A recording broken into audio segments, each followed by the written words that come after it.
আপনারা কল্পনা করুন, আল্লাহর রাসূল যখন রাষ্ট্র কায়েম করলেন, রাসূল রাষ্ট্রপ্রধান ছিলেন, তিনি প্রধান বিচারপতি ছিলেন, তিনি নবী রাসূল, শুধু তাই নন, তিনি রাষ্ট্রপ্রধান ছিলেন।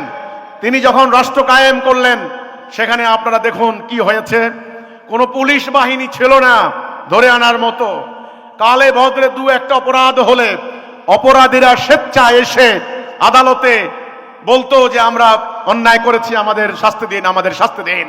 এই ন্যায় বিচার প্রতিষ্ঠা হয়েছিল, এই ন্যায় বিচার প্রতিষ্ঠা হয়েছিল।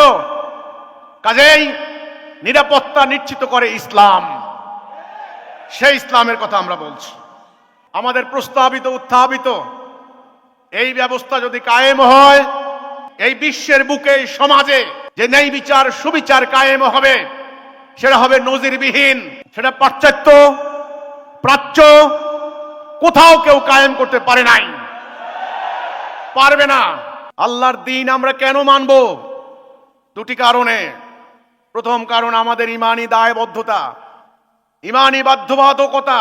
আমরা আল্লাহর প্রতি ঈমান এনেছি। আমাদের কলেমা কি ছিল? লা ইলাহা ইল্লাল্লাহ। এর অর্থ কি? আল্লাহর হুকুম ছাড়া কারো হুকুম মানি না। যেই মানুষটা এই ঈমান আনে, সে হচ্ছে মুমিন। সূরা হুজরাতের 15 নম্বর আয়াত মুমিনের সংজ্ঞার মধ্যে আল্লাহ কি দিয়েছেন? যারা আল্লাহ এবং তার রাসূলের প্রতি ঈমান আনে, অর্থাৎ লা ইলাহা ইল্লাল্লাহ মুহাম্মাদুর রাসূলুল্লাহ, এটা এক নাম্বার। তারপরে জান মাল দিয়ে আল্লাহর রাস্তায় জিহাদ করে, তারা হচ্ছে সত্যনিষ্ঠ।